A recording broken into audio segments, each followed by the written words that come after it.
a entrar en detalles con la unidad. La unidad les dije que es muy corta, hasta se van a sorprender, pero bueno, pues también tenemos que avanzarle en ese sentido. Vamos a abrir la presentación. Ya está. Ok. Vamos con... Acá está. Uf.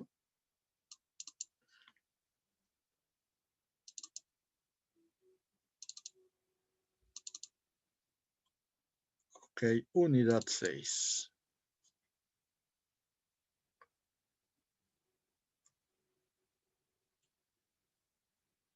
Está tan corta que hasta estoy haciendo tiempo.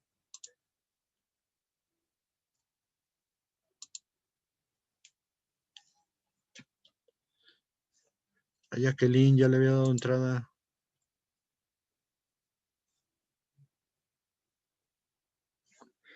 A ver, hay muchos chats, pero supongo que son de organización.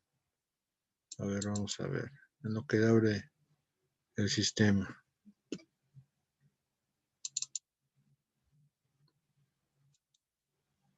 Ok.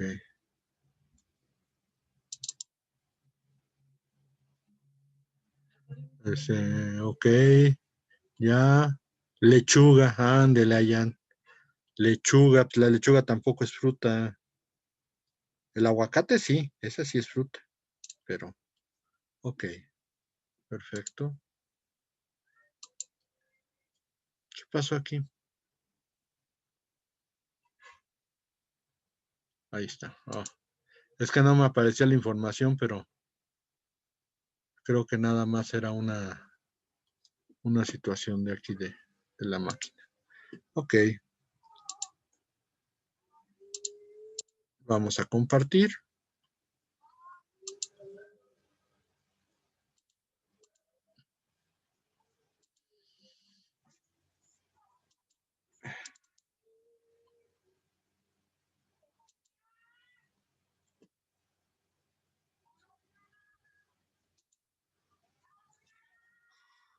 Ok, vamos a compartir pantalla.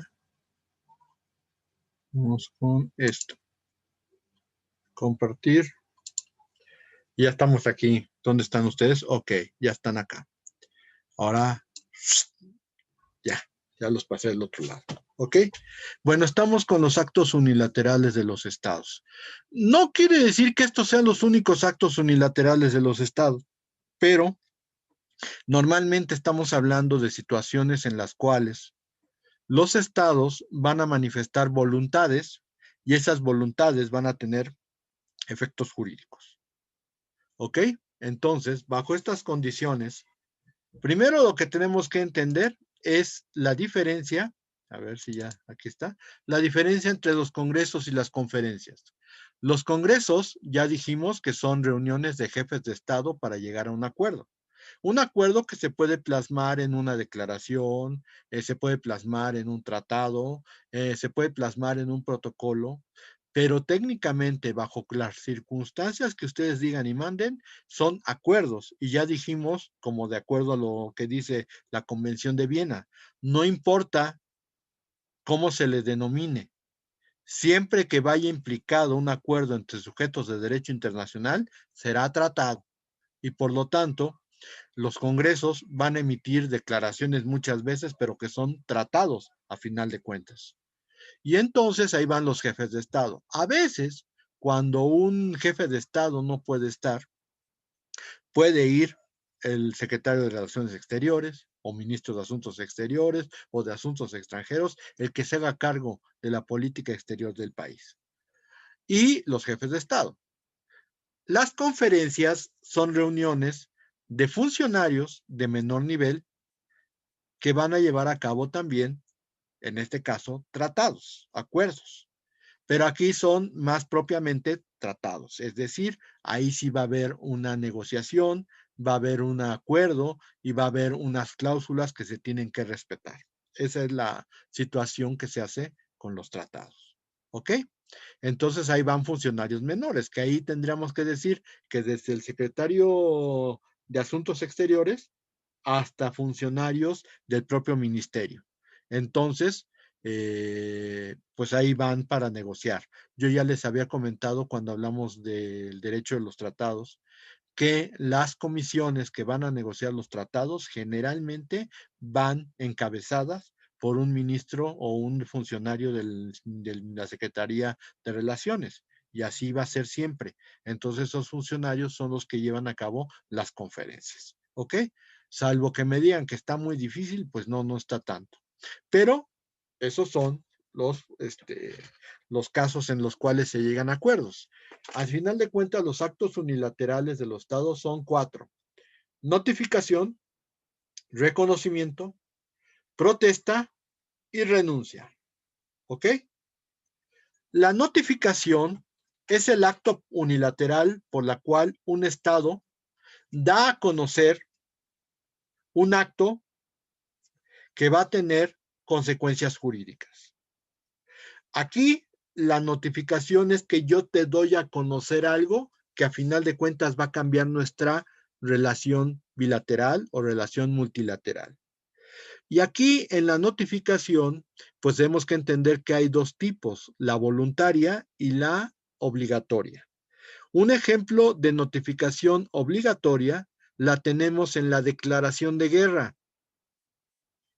La declaración de guerra implica forzosamente por costumbre internacional que se tiene que avisar al Estado contra el cual te vas a ir en guerra de cuáles son las circunstancias por las cuales estás tomando esa decisión y cuáles serán las consecuencias de ello. ¿Ok?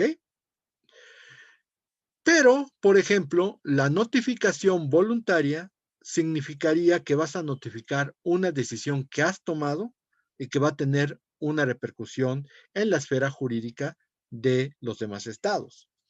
Y aquí lo que quiero hacer entender es que la notificación voluntaria no es tanto que yo te quiera obligar, pero sí te quiero saber qué posición vas a tener. Y hay un caso muy interesante.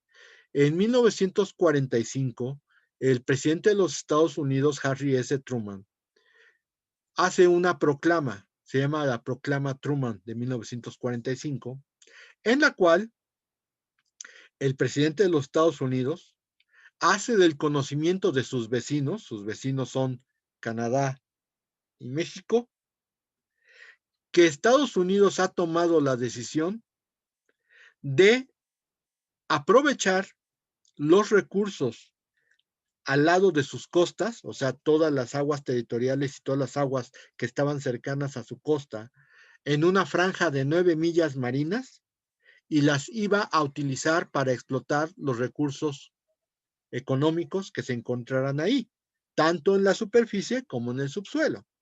Pero aquí rompe un poquito la tradición internacional de esos años, porque habíamos quedado en que el marme territorial se había plasmado en las 3 millas de Cornelius Van Winkelried, la famosa bala de cañón, ¿se acuerdan? Y que entonces habíamos comentado que eso se considera un mar territorial. Pero Estados Unidos dice, no, yo voy a irme 9 millas hacia el mar y ahí todo lo que encuentre ahí es mío. Eso es la proclama Truman. Y entonces se le avisa a México y a Canadá. Entonces, resulta ser que yo no quiero imponerles mi proclama a los estados vecinos, pero sí quiero saber cuál es su posición al respecto. La posición al respecto de México fue muy interesante porque el presidente Manuel Ávila Camacho, en, digamos, dentro de los 2 o 3 meses siguientes a la proclama Truman, notifica la proclama Ávila Camacho. ¿Y cuál es la proclama Ávila Camacho? Exactamente la misma que hizo Truman. México reivindicaba para sí una franja de 9 millas marinas en el mar para explotación de recursos del subsuelo y de la superficie. Entonces, ese es un tipo de notificación voluntaria, pero sí notan cuál es la importancia. Quiero saber qué vas a decir si yo tomo 9 millas y de pronto México toma 9 millas igual que yo. ¿Qué quiere decir? Que mi proclama y mi acto unilateral están siendo aceptados. Pudo haber dicho México, no, no queremos que tomes esa franja, pero al México al hacer exactamente lo mismo, entonces está reivindicando una notificación y va a tener la consecuencia de que entonces la notificación tiene efectos para las personas o para los estados contra los cuales se hizo. Ahí tenemos el caso específico de la notificación. Reconocimiento. El reconocimiento es un acto unilateral por la cual se va a reconocer un hecho o un acto de derecho internacional y que va a también a reconocer sus consecuencias jurídicas. La teoría del reconocimiento ya la vimos en la unidad 4. ¿Cuál fue? Teoría del reconocimiento de estados, de reconocimiento de gobiernos, de reconocimiento de beligerancia o de insurgencia. Y es precisamente a eso a lo que nos remitiremos. Pero como acto unilateral, un Estado, al hacer un reconocimiento, está reconociendo el hecho y está reconociendo sus efectos. Eso es la importancia que tiene la teoría del reconocimiento. O sea, no solamente acepto el hecho, acepto todas las consecuencias jurídicas que va a tener. Y por lo tanto, ahí podríamos alegar que el reconocimiento de Italia respecto del Vaticano, al ser un Estado y tener un reconocimiento, todos los demás estados tienen que seguir ese reconocimiento, por lógica. Entonces, tenemos ese efecto del reconocimiento y como ya lo estudiamos, nada más bastaría con comentar eso. ¿Ok? Protesta. Ojo con esto, ¿eh? La protesta es la oposición manifestada por parte de un Estado contra un hecho o un acto jurídico y sus consecuencias. De tal manera que protestar, lo único que implicaría es que no estás de acuerdo con tal hecho o con tal acto y por lo tanto tampoco aceptas sus consecuencias jurídicas. La protesta es muy importante en las relaciones internacionales, principalmente porque ha habido casos muy interesantes donde la falta de protesta se convierte técnicamente en una renuncia tácita. ¿Qué es lo tácito? Lo que uno entendería que si bien es cierto, no estás diciendo que renuncias, das a entender que sí lo haces. Y entonces la falta de protesta implica. Les voy a poner un ejemplo. En 1980, Belice se convirtió en una república independiente. Belice es el país que está al lado de Quintana Roo, en la península de Yucatán. Entonces, resulta ser que Guatemala, inmediatamente que se declaró independiente Belice, que era una colonia inglesa de mucho tiempo atrás, Guatemala empezó a armar su ejército y empezó a amenazar con atacar la República de Belice, porque anunció que jamás había renunciado a los derechos que Guatemala tiene sobre Belice y que por lo tanto no iba a permitir la independencia de Belice. Fíjense, o sea, 1980, tampoco, bueno, ya para muchos ya es mucho tiempo, ¿verdad? Pero para uno que lo vivió, pues uno dice, caray, o sea, estuvimos en vísperas de una guerra centroamericana en los años 80. Y México, que ustedes saben que somos respetuosos mucho de la autodeterminación y del derecho internacional, México emitió una comunicación diciendo, México protesta por la posición de Guatemala, manifestando que México jamás ha renunciado a los derechos que sobre Guatemala y Belice tiene. Acuérdense ustedes de la forma en que se independizó Centroamérica, así la misma forma en que se separó de México. Cuando México obtuvo la independencia en 1821, Centroamérica dijo, yo soy de México y ¡pum! Se juntó a México y ya se volvieron independientes. O sea, vio burro y se le ofreció el viaje y se volvieron independientes. Pero lo chistoso del asunto es que en 1824, cuando se expidió la primera constitución, A los centroamericanos no les gustó mucho la idea del Estado federal y entonces dijeron, así como se juntaron para la independencia, dijeron, ah, no, no, no, México no forma parte de México, Centroamérica no forma parte de México y nos separamos. Pero así de palabra, ¿eh? O sea, ni siquiera un documento, reconóceme la independencia, nada. Nada más se separaron, dijeron, no, no, no, no, no, todo Centroamérica no forma parte de México y nos separamos en este momento. No hay documento, no hay declaración de independencia, no hay nada. Entonces, la única, incluso ni siquiera se fueron todos, porque hay una república centroamericana que es parte de México actualmente, y su nombre se llama Chiapas. Chiapas es centroamericana y es parte de México actualmente. Bueno, como nunca hubo una separación respecto de México, pues cuando Guatemala se le quiso ir a las garras con Belice, México dijo, pues sabes qué, yo jamás he renunciado ni a los derechos que tengo sobre ti, Guatemala, ni a los derechos que tengo sobre Belice. Sin embargo, México, respetuoso del principio de autodeterminación reconocido en el derecho internacional, te hace notificar, Guatemala, que si por alguna razón tú ejerces derechos sobre Belice, México va a ejercer derechos sobre Guatemala y Belice. O sea, técnicamente le amenazó de que si no lo dejaba ser independiente, nos íbamos a ir contra ellos también. ¿Qué sucedió? Guatemala nada más hizo las cosas para atrás, y Belice nació independiente en 1980. Pero ahí tenemos. Ahora, esta falta de protesta, porque cuando en derecho internacional hay un problema que te incomoda, inmediatamente tienes que protestar. Que esto, protesto, que esto, protesto, que esto, protesto. Es el único donde se puede protestar, ¿eh? Porque eso de que en los juicios protestas, eso es una mentira, no es cierto. En los juicios nunca protestas, pero en el medio internacional sí se hacen protestas. Y si no haces la protesta, pues entonces se entiende que renuncias. Y esto lo vamos a ver en el acto de la renuncia. La renuncia, la falta de protesta es una renuncia tácita. Vamos con la renuncia. La renuncia es el acto por el cual un Estado deja de lado un derecho y que tiene dos connotaciones. Puede ser expresa o tácita. Expresa significa que tú haces renuncia del derecho que tienes. O sea, sale el presidente o escribe el presidente que hace expresa renuncia de tal o cual derecho y en ese momento deja válidamente ese derecho. Con la observación de lo que muchas veces se dice en el derecho civil. ¿Qué renuncias? Renuncias los derechos, no las obligaciones.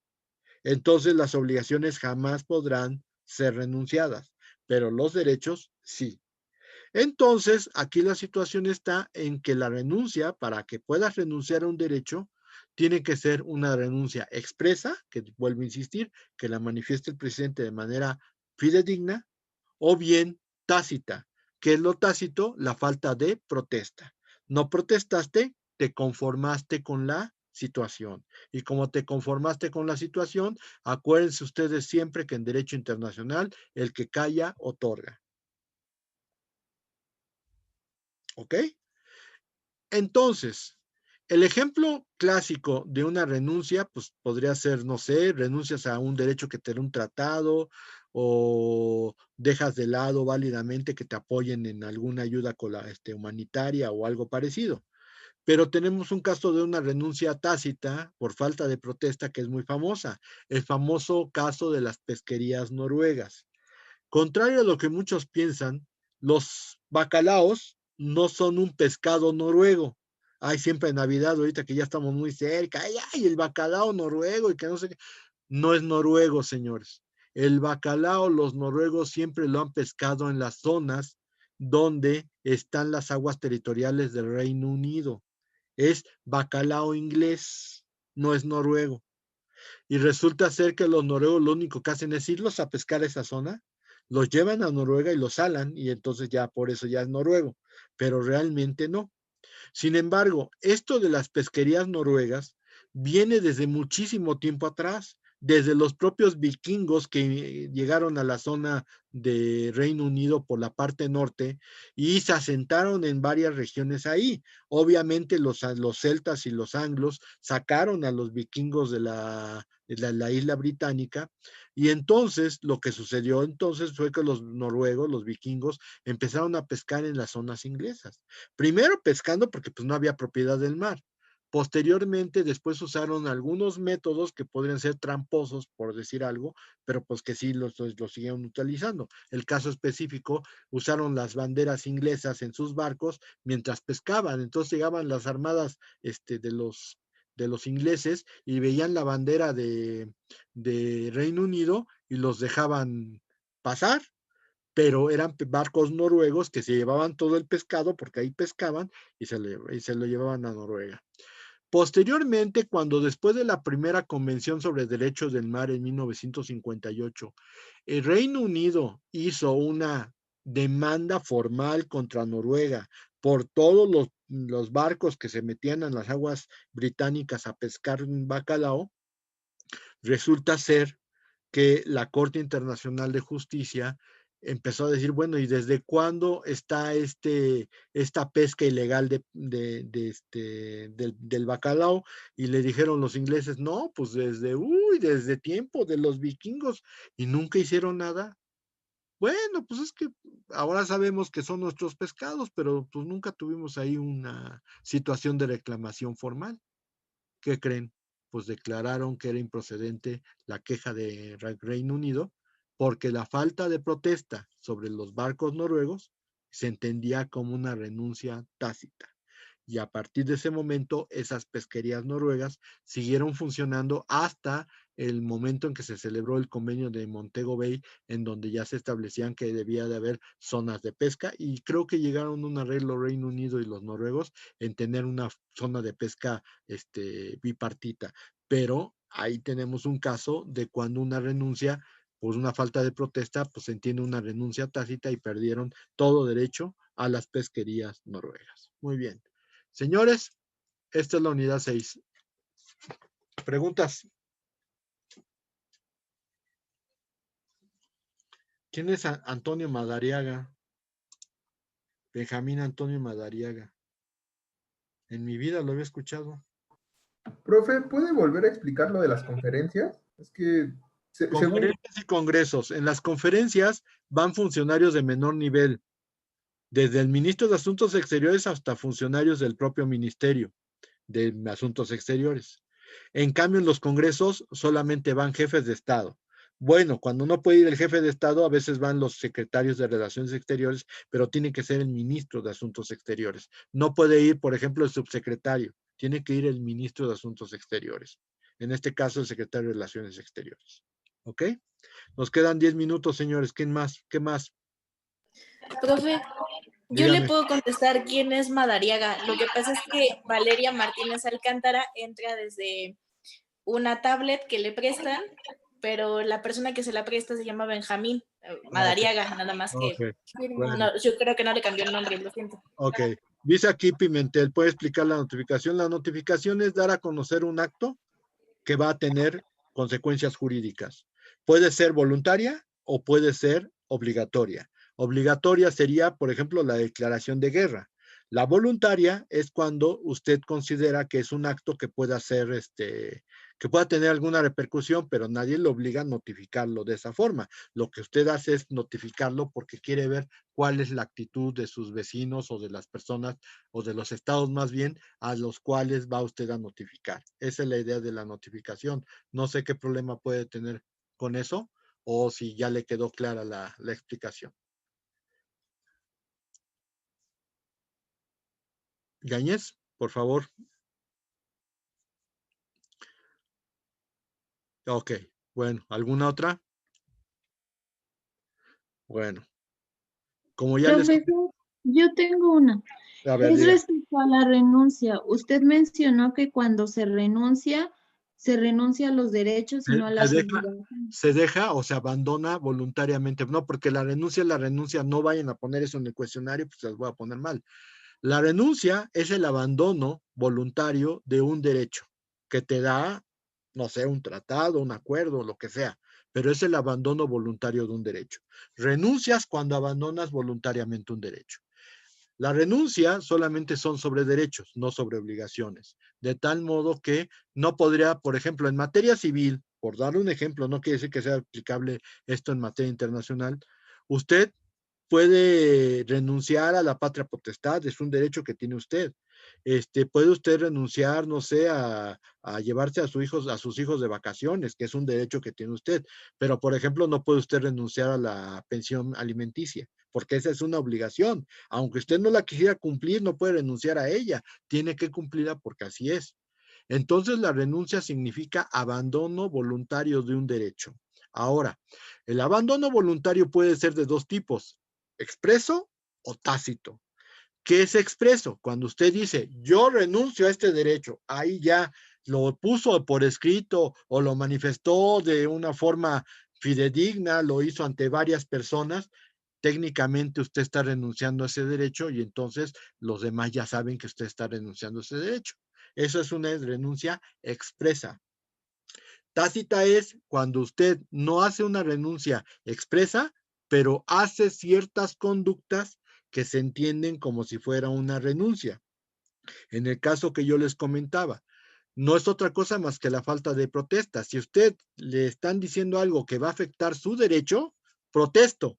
No protesta, ¿qué está haciendo? Está aceptándolo. ¿No es cierto, Vargas?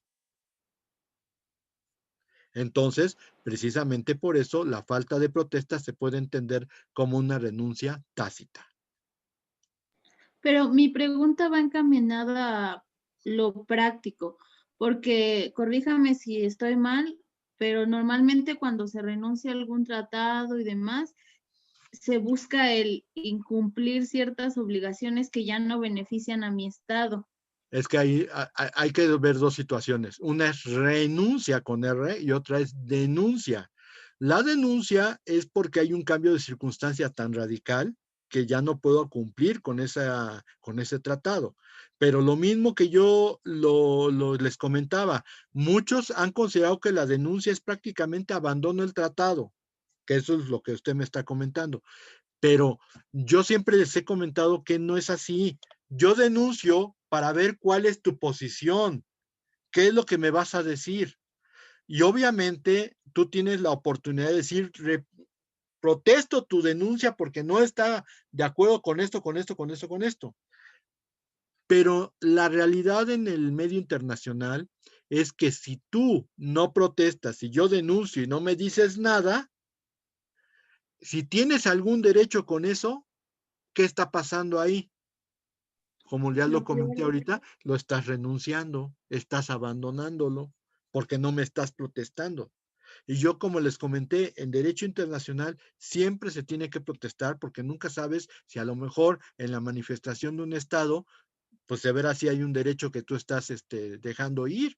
Entonces, por si las moscas, por si la casualidad, por lo que sea, si yo siento que es un acto que puede ir en contra de mi derecho, renuncio.